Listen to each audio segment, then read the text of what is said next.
Може, не 25 років я є свідком того, як туризм просувається в Україні, туризм Ізраїля, але от з тих подій, які от мені згадалися, я от їх перераховую, зокрема, от зустріч ізраїльських і українських туроператорів саме в Києві, організована Міністерством туризму Ізраїля в Україні. Я теж думаю, що це вагома подія була і для тих, хто займається тут, тих, хто зараз займається тут туризмом. І особисто про себе. Я попала вперше в Ізраїль в дуже серйозні, скажімо так, часи для України. Це було рівно 2 роки тому, приблизно в той самий час. Це був рівно рік. I'm impressed every time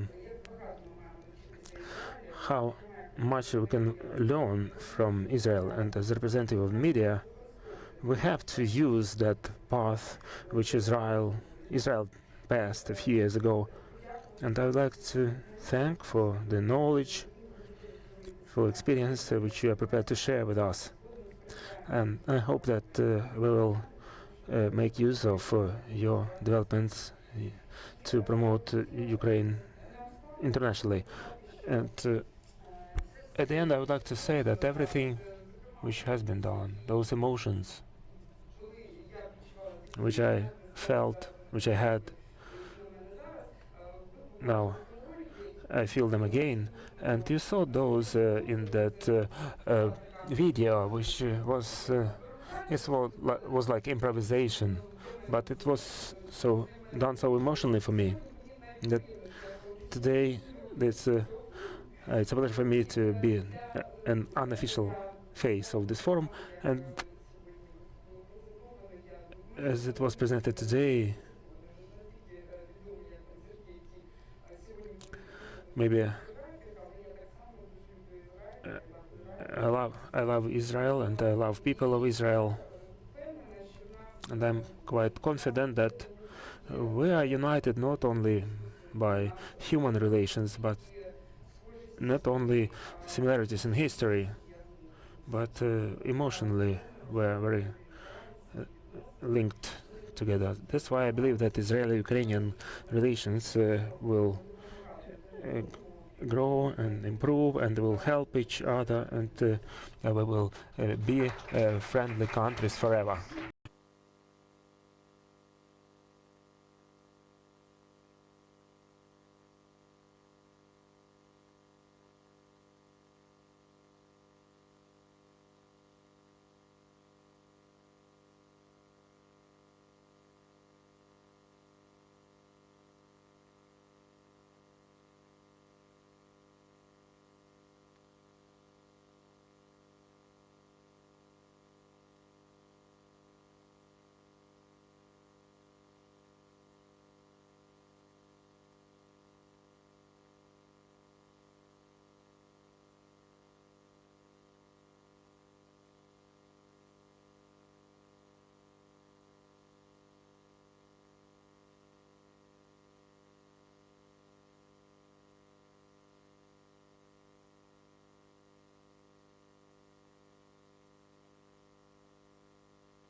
5, 6, 7.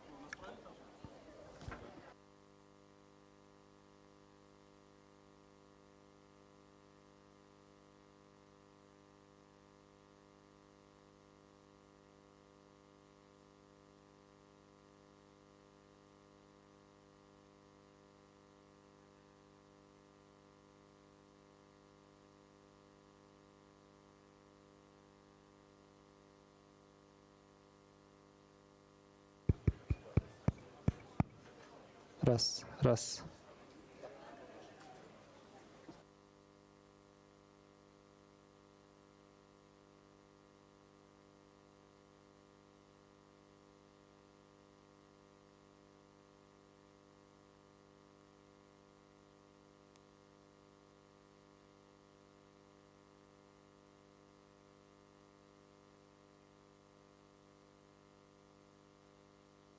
Раз, раз.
Раз, раз, два, три.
Ми розпочинаємо нашу панель, яка називається «Співробітництво між Ізраїлем та Україною в агропромисловому секторі».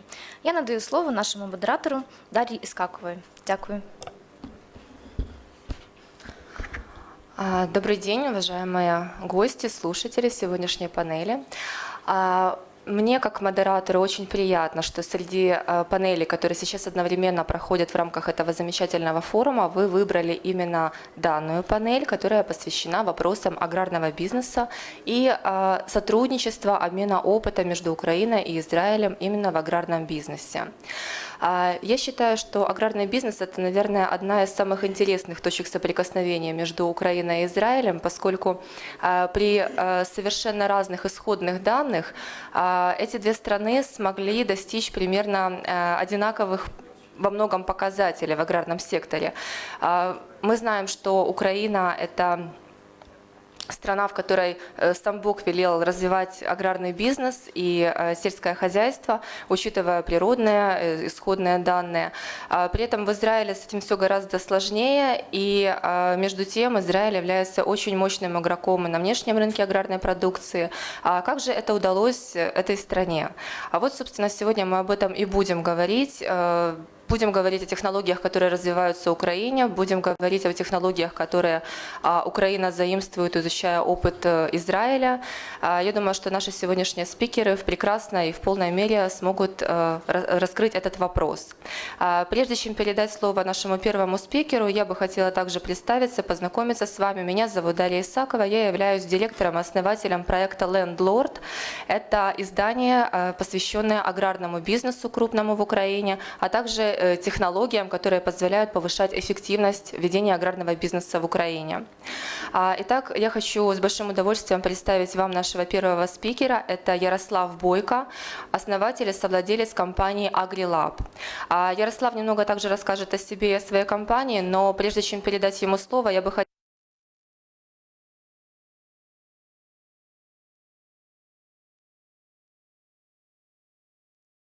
technologies in plant production. I think we'll focus on those things, improving profitability of plant production. Yaroslav, please share your experience working for the previous company, which was one of the most efficient in Ukraine, Druzhbanova company, and what your company, AgriLab, is doing at present. Thank you. Thank you, Daria.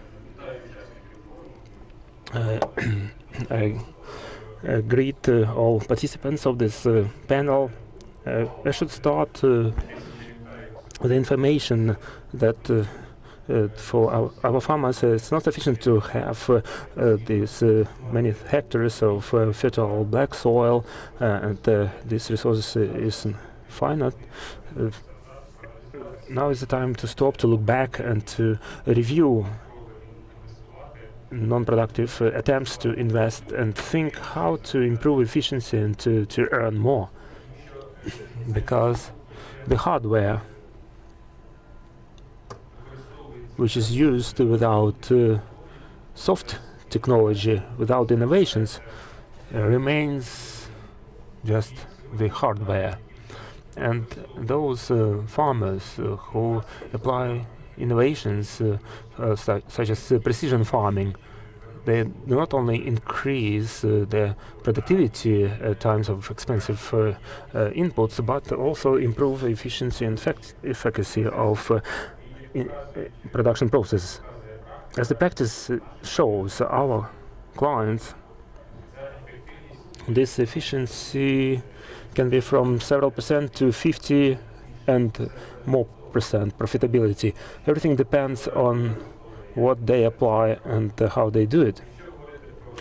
If it's AgriLab company is engaged in development and implementation of effective innovation tools to improve technology of agribusiness, we study and implement system solutions. The most efficient the best international practices, and we adapt them to Ukrainian conditions. At present, our company has cooperates with about 130 various client companies, starting from small to big. It's starting with 1,000 hectares and up to 100,000 hectares. Those companies apply various technology, starting with monitoring the fertility and creating field maps, and implement various energy efficient technologies such as no-till, mini-till, strip-till.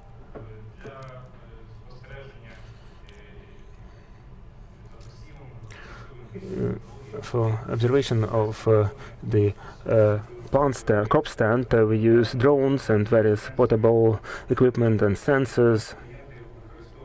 Our clients use technologies, for example, for controlling of variable application rates such as seeds and fertilizers. And what's important, that we help them to do that in a complex, comprehensively, step by step, in conjunction with automation and control of production process.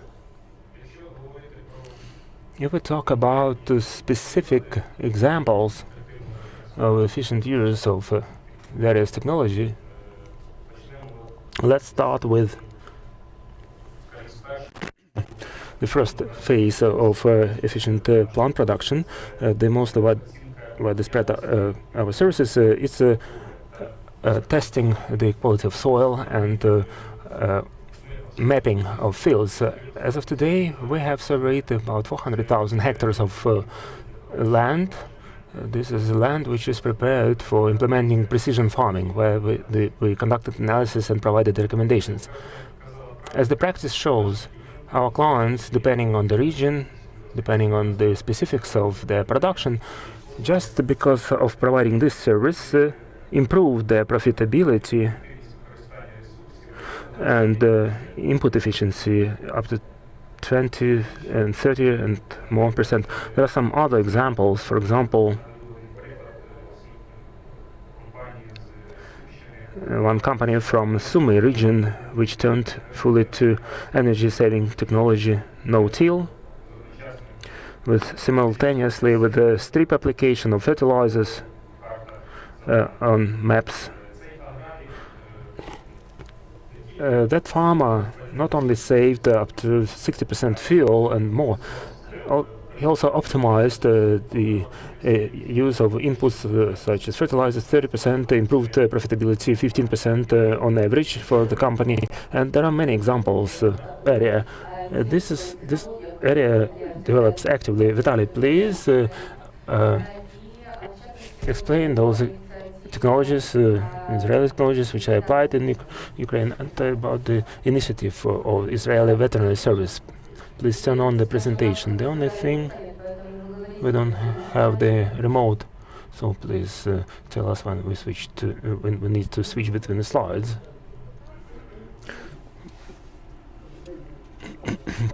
No microphone.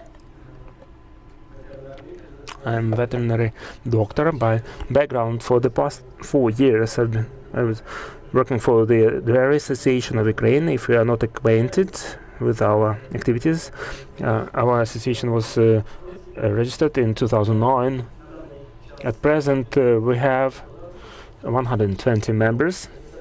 50% of milk, industrial milk production, is produced by our members. The president of association is Andrei, and the main idea or strategic goal is to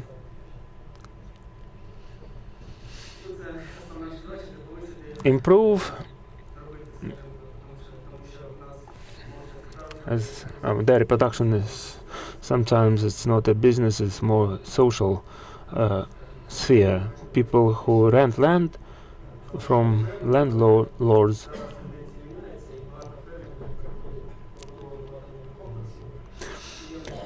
But now this tendency is changing, and there are many new dairy complexes, dairy farms built, and they change from social sphere to business sphere.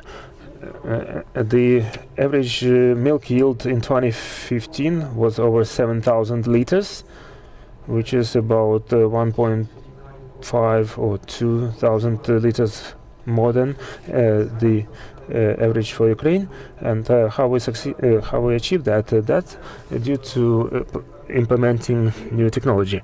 If you don't know, if we talk about technology and in general about the state of Israel, dairy production in Israel is number one in the world. The milk yield is 11,000 liters per cow. As far as I know, the Americans rank second after Israel. And how they achieve that? As I mentioned 2 months ago, I came back from Israel. I participated in a Mashav training, and we learned that technology. We're not the first one who visited Israel from our company.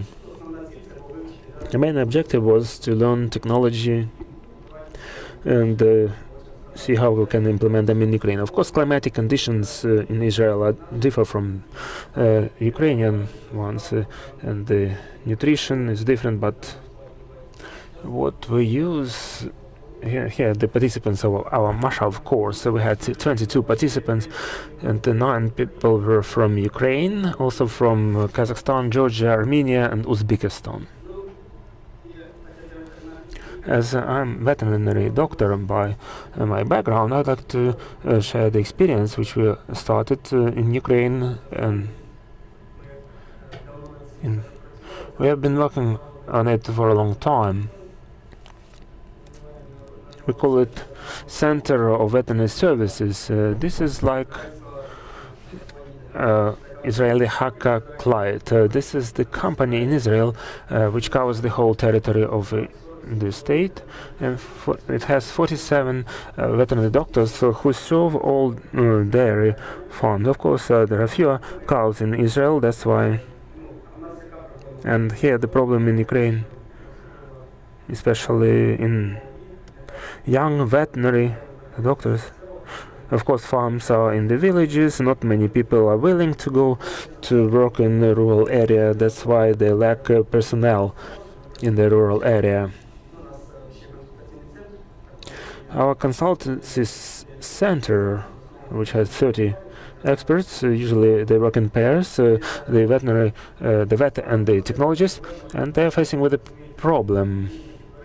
You know, as both for humans and for animals, they require attention from the side of medicine. And there is a company, this Hakka Clyde, which has been there for about 90 years, and replicating their example, we are launching 5th project in Sumy region, when one vet serves several farms.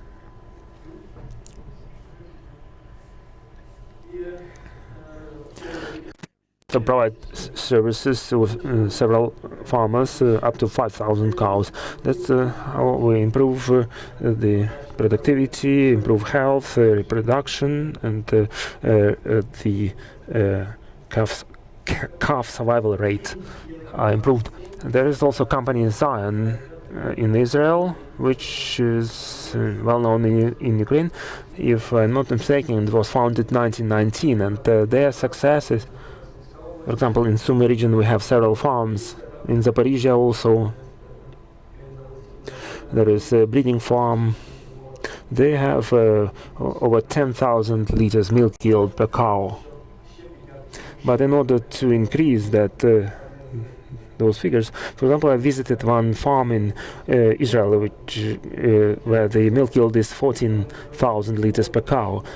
Yes, we're applying the technology, and we balance the rations, but the genetic potential is the next thing we need to improve.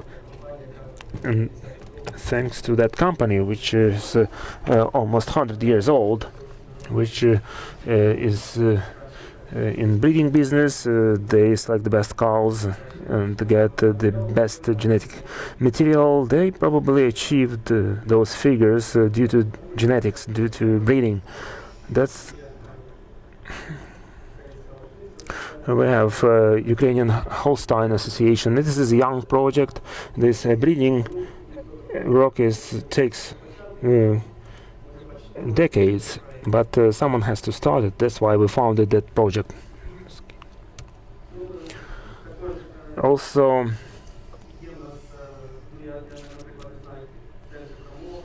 there are centers for feed services that are more suitable for agro holdings, for corporate farms. Sometimes there are problems that they do not have balanced rations. They do not. They increase something and reduce some other components.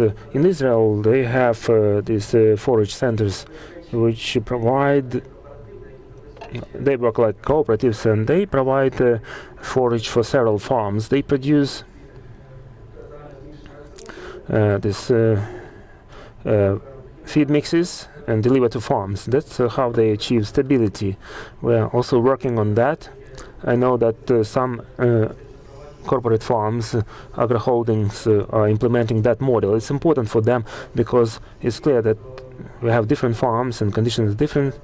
Some dairy farms produce or grow their own feed.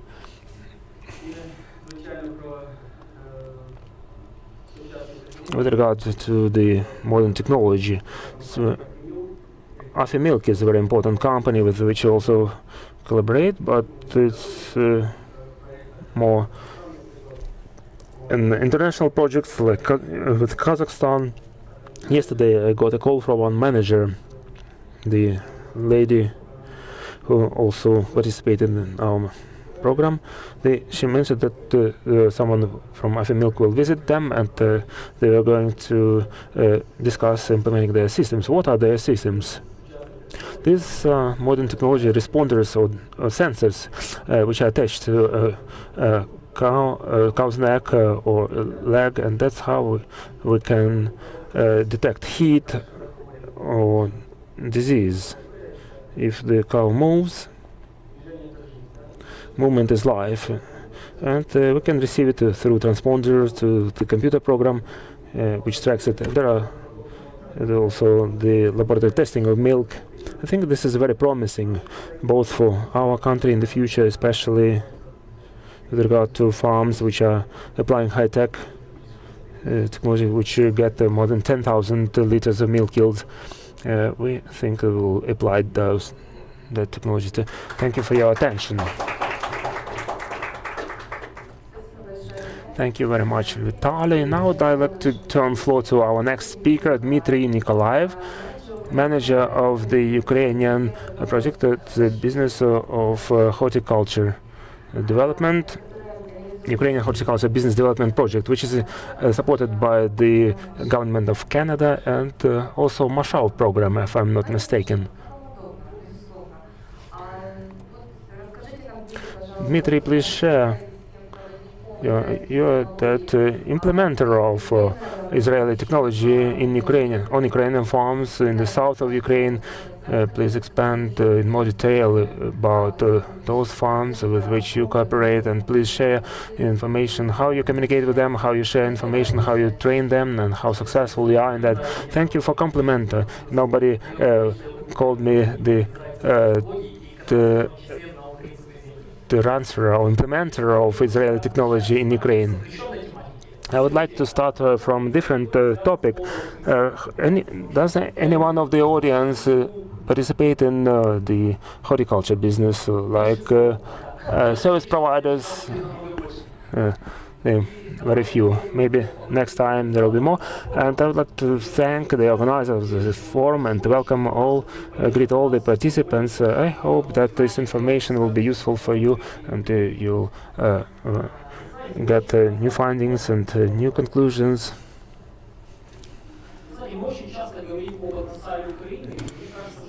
We're saying a lot about potential of Ukraine. Well, we have to stop talking about this and stop working, because we're talking about issues, problems, but we never find solutions.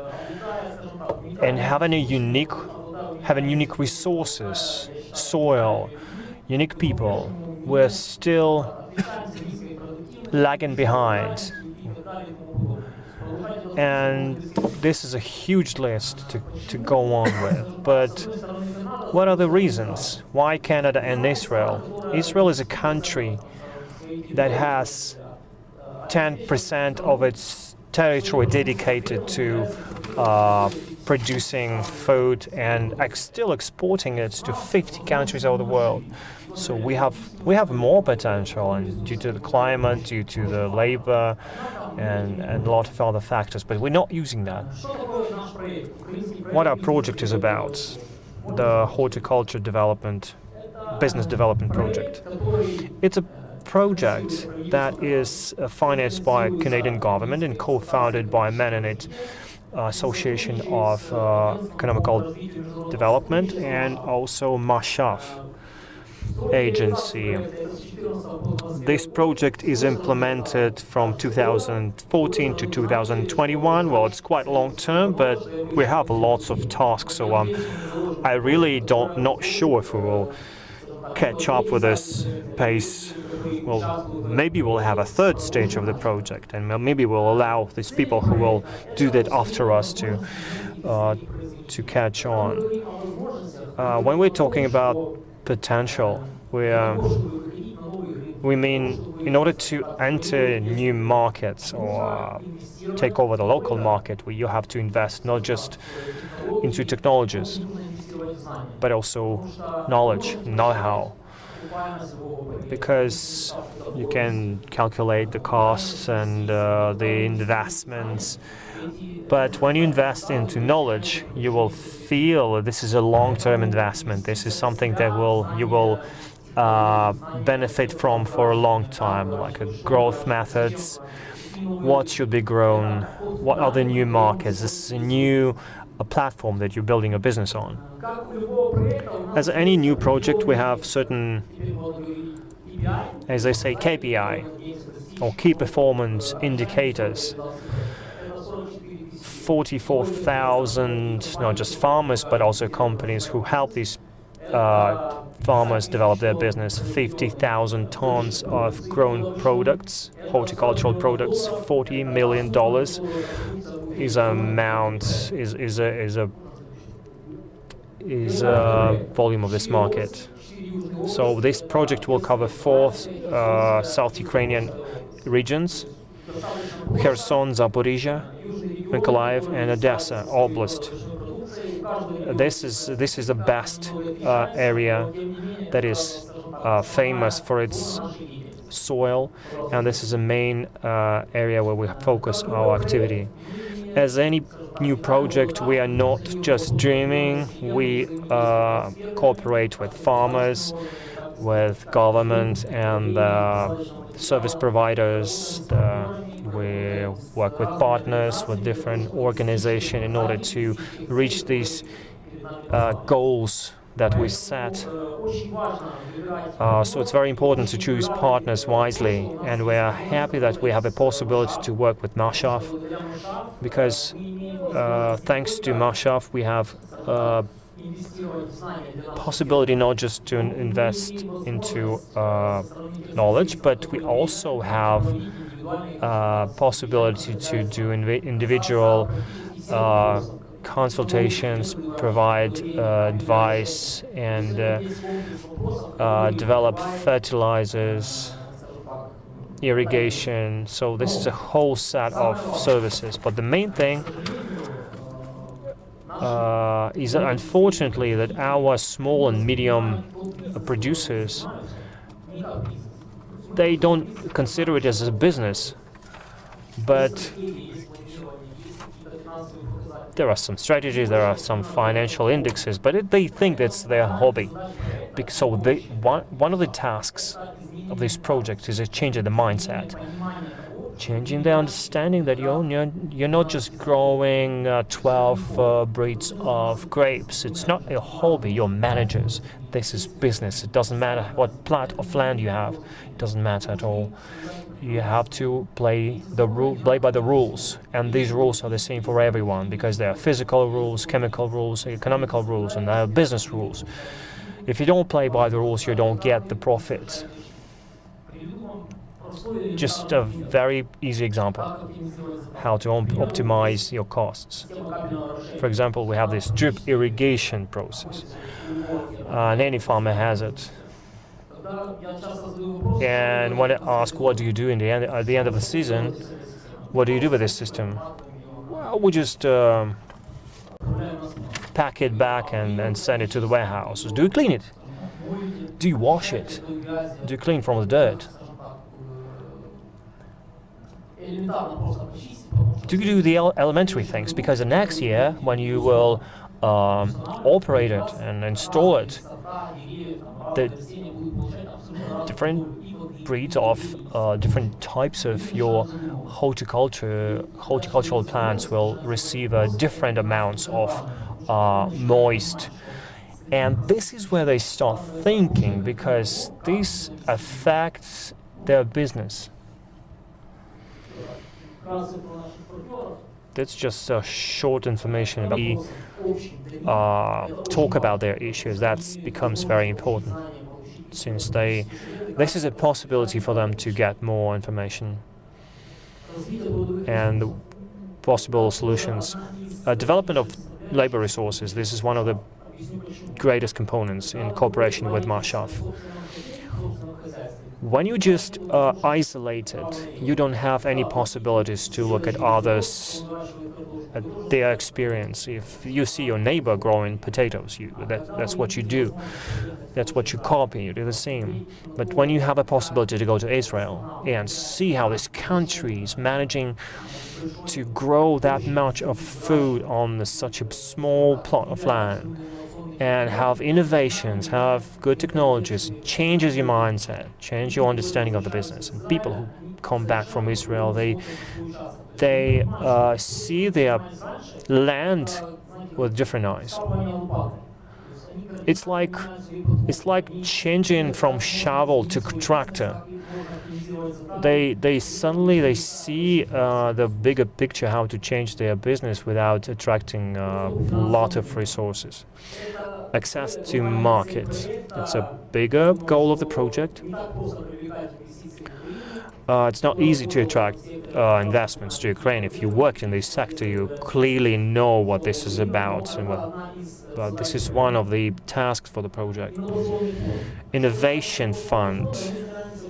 We try to implement modern technologies that allow farmers to calculate the cost of their production, because smaller manufacturers don't think about this, and a lot of them, they're not able to explain how they form the price. Besides, we implement programs like discount programs that allow them to sell their products. It's a bigger part of our job, of the project, that will help the farmers to optimize their costs. I already told you about the tools, but this is just a small information to understand what we do. Our partner relations started from the first stage of the project that lasted from 2008 to 2013, and the new phase lasts from 2015 to 2021, and we continue this job because we see the mindset of the farmers is changing. We see that the business is changing. We understand why we're doing that, and specialists who come from Israel also see these changes, and we're really happy to see how people change their approaches after coming back to their businesses. This is some statistics from our events, and it's not just farmers who come to Israel, but also teachers, students, trainers, and one of the main problems is labor resources. We're short on specialists for all areas, calibrators, operators, and some economic professions is a problem. We're short on these resources. We cooperate with Kherson, Odessa Agricultural University, and teachers and professors from these universities come to Israel, and they provide more courses for their students. We start another new course for the students, how to start their business, since these people are from the countryside. And the problem is that these people having a land, they don't have an idea what to do with this land, how to register, how to start the business. So we try to help them with finding solutions for these issues. So short information about the number of events and participants that we are doing. Next slide. Business education is one of the biggest components that allow farmers to have a different picture of their business. So we have business games, business trainers, business canvas business models, networking, and they help them to find out what is the best way to operate their businesses and find solutions for stress situations, because this is a situation where you have to take a decision very fast. And even when you make mistakes, you suddenly realize what was something that you didn't do or you did wrong. Perspectives, outlook. Well, this educational component will definitely continue, because we want more people to travel abroad and see how other farmers are doing. And these visits to Israel are very important, since people, when they come back, they change their approaches, change their businesses significantly. So I think this is a component that will allow more people to go to Israel and see how it looks in practice, to have some more hands-on experience, because practice is more important than theory. And what is more important are feedbacks from these people who come from Israel, or people who use some advice from Israeli specialists. You see some 4 feedbacks from 4 different people, and for them it's the only possibility to just to find a way out of their situations, and the solution they will find will affect their whole businesses. Thank you for such an interesting presentation. Well, I think if you have 44,000 feedback from farmers, you may consider your task solved. I think we will have a third stage.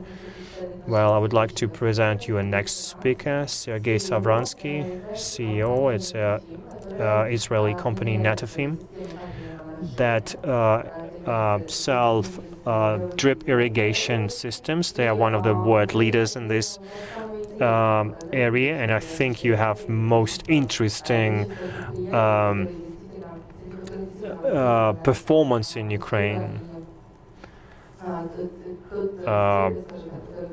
with the service you're providing. Please tell more about your 20 years of experience in Ukraine. And what about the demand in Ukraine?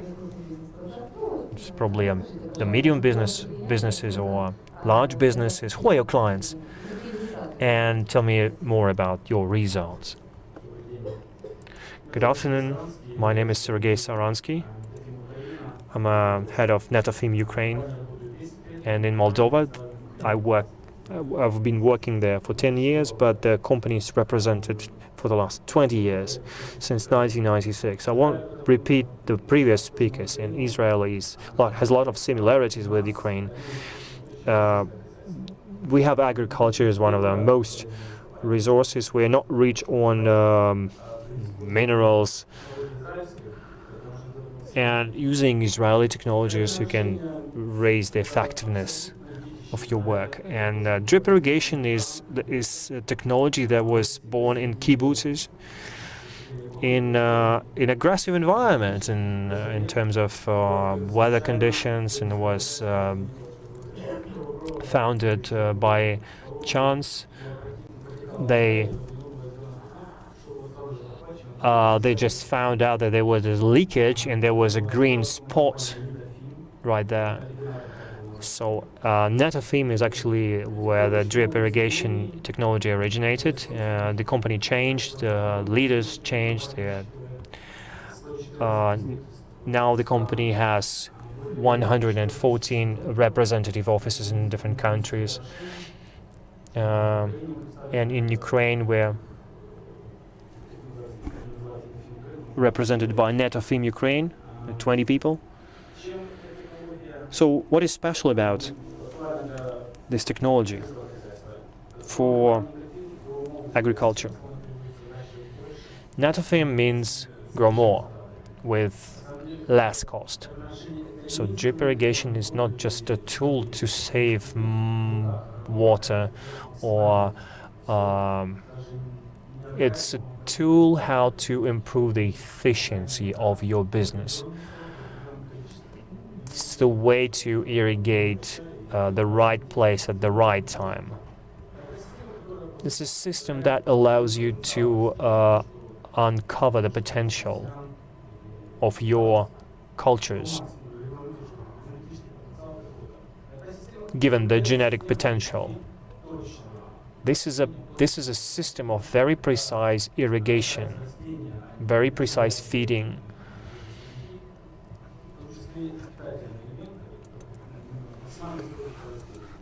So these fertilizers and water you use will be maximally used by the plants. It's relevant for vegetables and grapes, and 60% of our profit is cereals. So I will tell you more about this. So what is the approach used by Israeli companies? They don't sell just equipment. It's very important to train people how to use it, because it's a tool. You can kill plants with these instruments, or you can heal them. So they provide value-added service, free training, and I talked to my colleagues why this representative office is open in Ukraine, not in Russia or not in Kazakhstan, because they say you have a right mentality of people. You have the water, and they really like the river Dnieper. And this water is good for irrigation. And you have lots of educated people that are very easily trained, and they easily implement these tools. Our water has no gas. So the farmer has to think about how to get more from their land, how to increase their productivity. And after the Russian market was closed for us, the vegetable market, so our sales started to drop, and we paid attention to a number of traditional cultures. And as of today, in 2016, we have 14,000 hectares under drip irrigation. And this frigate system, this technology that we're using is already works, and we focus on implementing these technologies here in Ukraine. And when Crimea was ours, and up to the annexation of Crimea, we lost a lot of lands. I don't know about the quotas, but I'm not sure if somebody pays attention at this business, and they had a conference on the rice, on growing rice and drip irrigation. Because everybody's focused on flooding technologies, and they have lots of lands dedicated for drip irrigation to grow rice, and the quality is better. And which is more important, and Israelis help us with entering European markets. European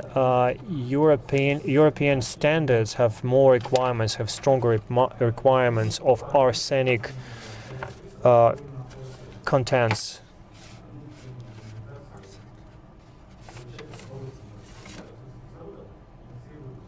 And since there is a lack of oxygen, this arsenic is accumulated in the soil, and this is a problem because people here, well, it's easy for them to grow, it's easy for them to harvest these cultures, but it's not easy to sell it, especially in Europe. And we have a good experience on growing beets, 130 hectares dedicated for this culture, and the next step will be rapeseed production. Now the market focused on domestic production. This blue ocean or cereals, so we focus on them where nobody operates yet, and it's really interesting. It's tendency not only in Ukraine, it's the international tendency. Our American colleagues said that they have active debates about banning center pivot irrigation systems. It will, because it depletes natural reserves of fresh water. In Israel, you maybe know that legislation prohibits to irrigate crops from natural bodies of water. They use only sanitation water after from the cities. They collect it and purify it, and it's directed to the south of Israel. So there's criminal responsibility for criminal responsible for using water from rivers or lakes, and of course our quality of our water is much better. So this is in a nutshell our vision for the future. I can talk at length about it. Sergey, in this very laconic presentation, we learned a lot from it. This was our last speaker in our discussion panel. That's why we can turn to Q&A. You had question number one. Please speak into the microphone. It's a great pleasure to participate in today's event. In the morning, I put down some citations of our speakers, and they said, someone said that in Israel, when two people meet, they ask a question: what business can we do together? And today we have meetings with the parliament members and business representatives, and the question is, the representatives of the government and the ministry representatives, are they prepared to remove barriers? The herds are declining in Ukraine, and today we export cereals and we do not process them. We have some needs in improving genetics. I would like to hear what we need to do in order to remove barriers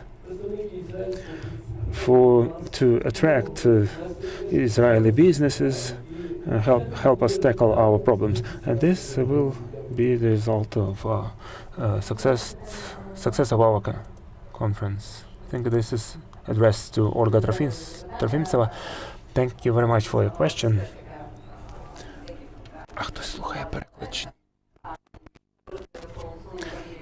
There are several components to your questions. What I mentioned about removing barriers, I'd like to say that we have very intense work on free trade agreement between Ukraine and Israel. I think this work is progressing successfully. Next year we're planning to finalize it.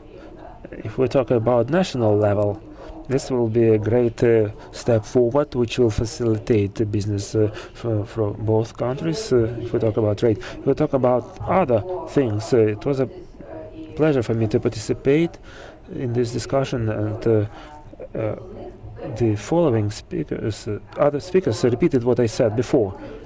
For me, it's just the proof that the vision of the ministry is not different from the vision of the business. And this is the biggest removal of barriers, because if representatives of the project mention the same thing which I mentioned, that you have to focus on economics of your business and technologies, which Association of Dairy Producers mentioned. I mentioned about those. If they talk, someone mentioned about drip irrigation. Also, I mentioned about this technology. For me, it's a big compliment as a civil servant. With regard to removing other barriers, apart from the trade barriers, frankly, with Israel at present, I think Elizabeth will prove that we have very intense cooperation with regard to exchange technology or exchange programs. So, frankly speaking, of course, there is potential for improvements, and as it was mentioned, we should stop talking about the potential, but to implement it.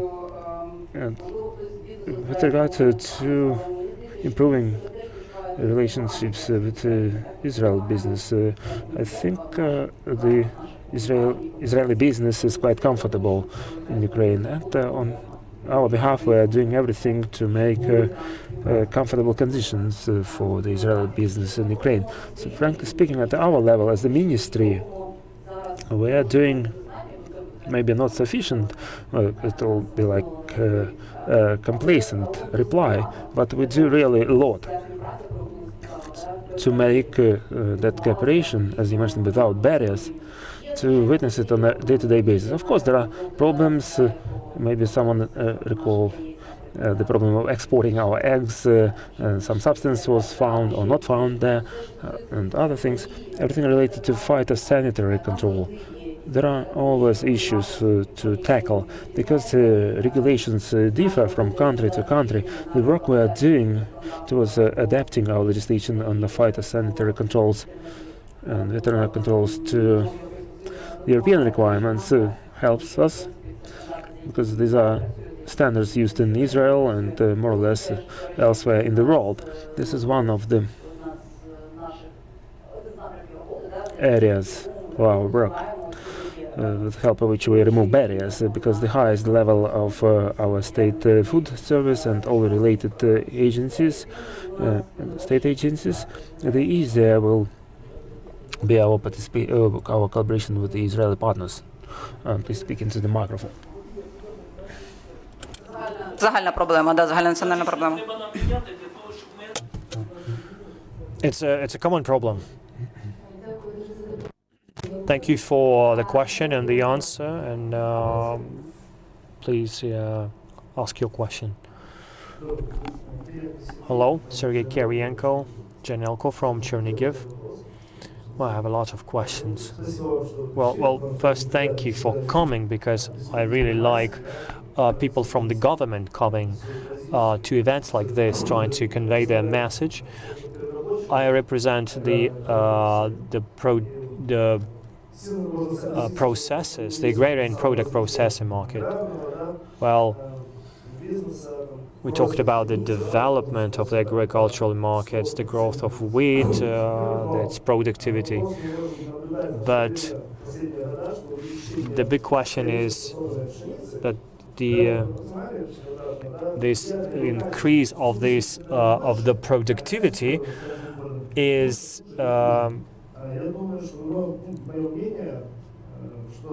increasing, but the quality is dropping. And our soil should not be Crop rotation. should not be deteriorated, and there was a crop rotation act that was adopted by our government.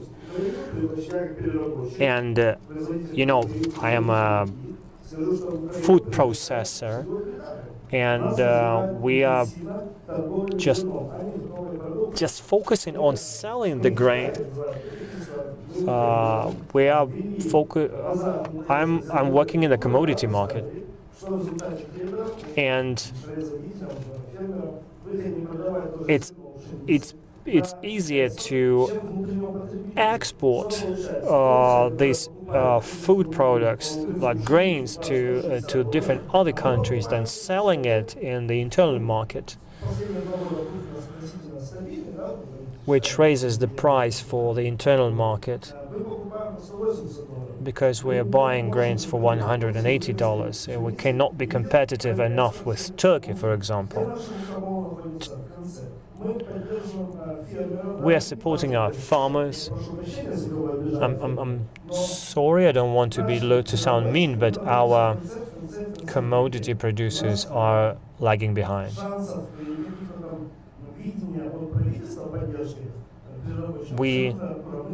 We have no support from the government whatsoever, and we've introduced the safety certificate, European certificate for the producers, but we don't have it for the farmers, and they don't produce high quality products because we can't meet the requirements. So we should start from the very first stage, because when you build a house, you should start from the base. So these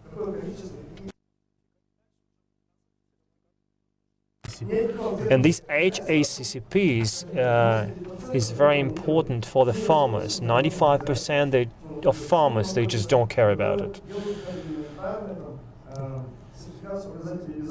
We don't have a lot of people who just certify their products even for the safety. We don't have too many people. And we provide lots of support for the farmers, but we forget about manufacturers. So HACCP introduction is very important in this step. And the next thing, we would like to get more support from the ministry. Not just documentation-wide, but just some advisory help on how to use them. Well, speaking about Israel, the kosher certificate is very important if you want to enter Israeli market. Everything that sells, it goes to the other countries like Palestine. Maybe our colleagues have more experience, and I will be very glad if you can use it. So we would like to have more support from the ministry, and if we have some obstacles, you don't have to try to eliminate them for us, but just give more information on how we can do this. Thank you. Maybe some comments. I'll try to be brief. Well, I heard you right there. Try to speak briefly. Soil safety and everything else. Well, I'm not sure that we need a new law on the crop rotation.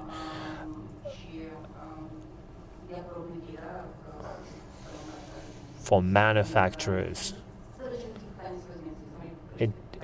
it's not a question of crop rotation, it's a matter of technologies like using pesticides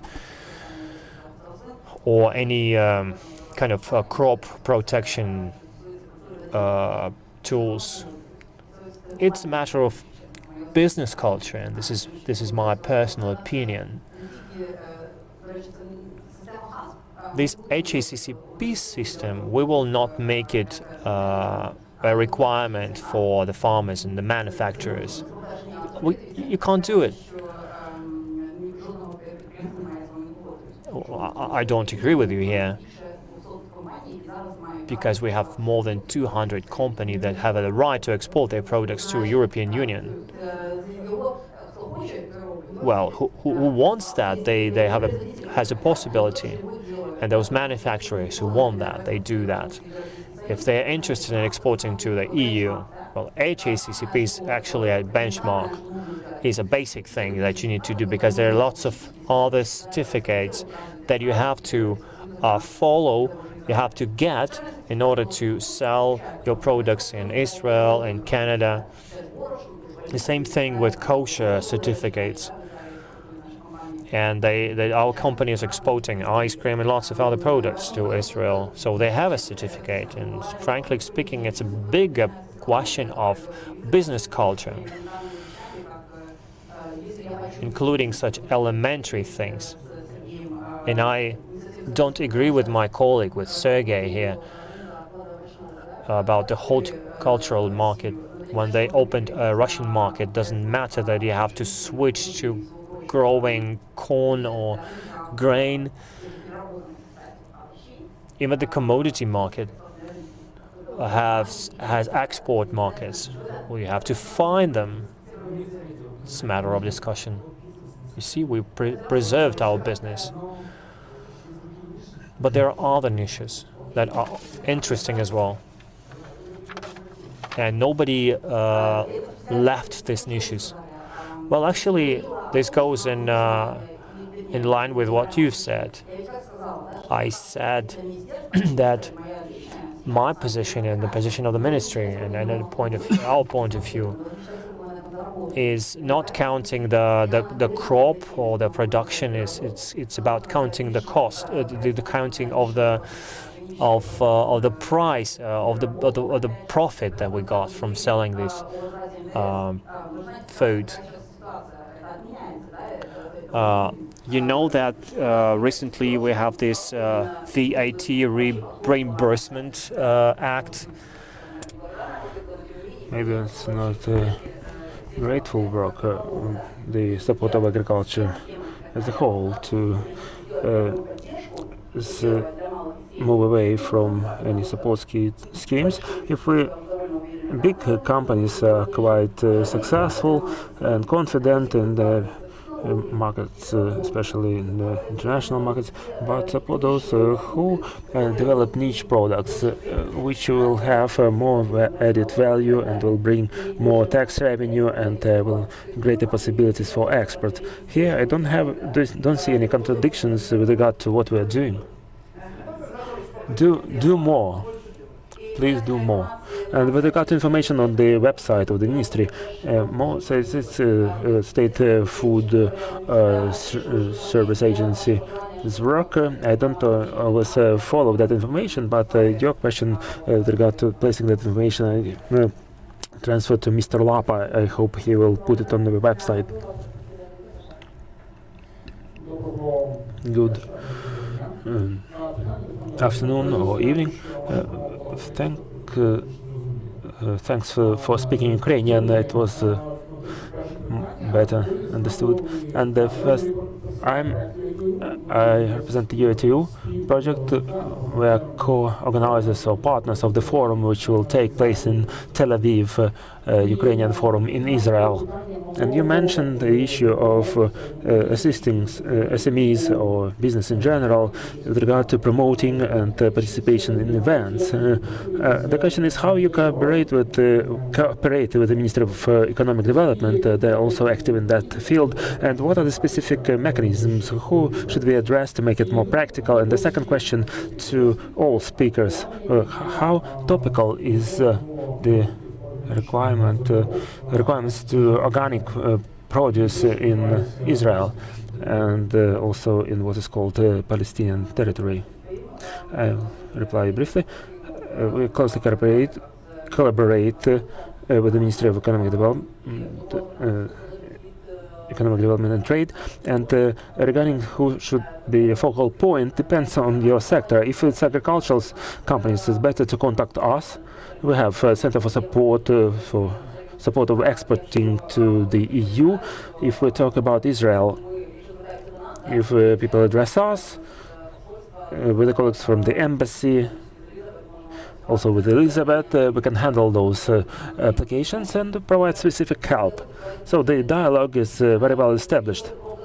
With regard to specific mechanisms and measures, you probably heard Mr. Mikulski and myself often mention about trade missions and business missions. I'm more than convinced that what we do at the national level is very good. We have to create those frameworks, as we call them, but the most important thing is B2B. B2B relationships and contacts. The more events are organized at B2B level, and more businesses we bring together at one table, get them, they make friends, communicate, and find opportunities. The more chances we'll have that our trade will grow. So I support those events and tools. With regard to organic products, I don't know if someone from the business has information that. Yaroslav, I can only say one thing, that in 2015, 2016, the number of applications from our previous clients and potential clients increased to assist in developing the technology for agricultural production, to implement various technological solutions, agronomic support, because the technology is new for Ukraine and it requires, and quite complicated, because you have to replace those protection chemicals and synthesized fertilizers, replace them with organic fertilizers and protection means. So year to year we witness the increase of organic farms. Now the question was, how popular is it in Israel? Because in Ukraine, what we import from Europe, we know, but how, if you collaborate with the Israeli businesses, how, what's the demand for that in Israel? Elizabeth will comment on that. Thank you very much. I'm Elizabeth. I'm head of trade mission of Israel in Ukraine. I've been here for 3 years. Your question is very urgent. The demand for organic foodstuffs exists in Israel, and in Israel we have some local production and imports of agricultural products, especially organic. It's a complicated process in Israel, but it does not mean that you don't have potential for that. And as Olga mentioned, for those who are willing, they can do that. Actually, I don't have precise figures or indicators, because the statistics not all statistics are open information, and the organics is quite a niche product, and it grows year to year, and more and more people understand that they should use less chemicals in food production, and we have so-called desert production where they use less pesticides, and there are companies which use insects. It's B.O.B. company is very popular in the world, which uses entomophags. And this is probably one of the most popular companies. They supply certain kind of bees which protect from pests. As I understand, they are quite aggressive bees which attack the pests. There are a lot of technologies which support organic production. With regard to consumption, it's a little more difficult to answer. Your question, if we change contacts, I'll try to find more relevant information for you. But in Israel, there is a big potential. There is some potential in Israel, but there is bigger potential for Europe. Dmitry, you wanted to mention something?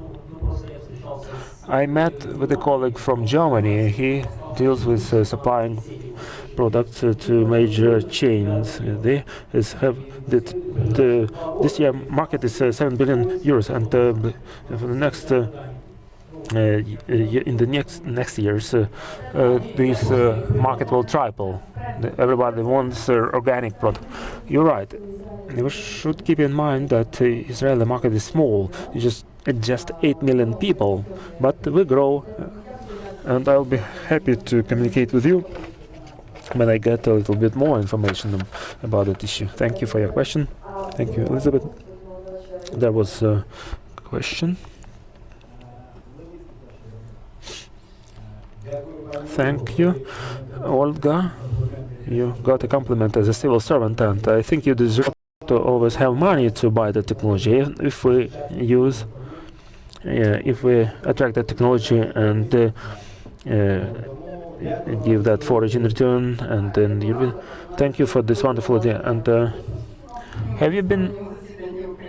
Did you attend the last meeting of bilateral commission, European Israeli-Ukrainian commission? And it's true not only for Israel. It's actually targeted work where when the processing is organized for some target market, whether it's forage or fertilizer or frozen or desiccated fruit. This is the area where work actually means. You raised the question about crop rotation, and the law was abolished.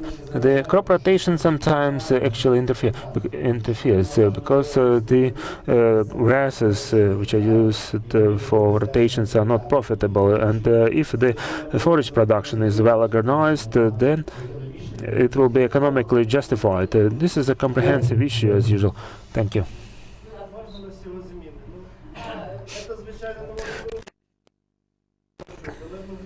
Maybe in the microphone. 90% of farmers grow rapeseed, sunflower. We started importing buckwheat. Soon we'll start import wheat and barley and other cereals. We import garlic. Yeah, nobody.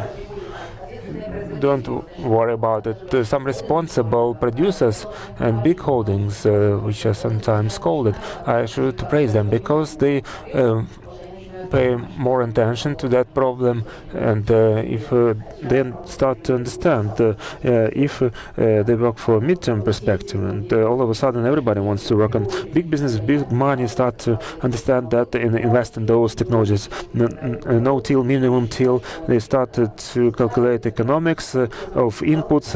That's why I don't agree with it. So this is this mentioned Bell Schwartz, which proposes the dairy farm equipment, and said, why should you bring 2.5 tons cistern here? If you why do you need to bring that tank from stainless steel from Israel? You can have it produced locally. So those mistakes often occur. And you mentioned that there are no big oligarchs in Israel or big fields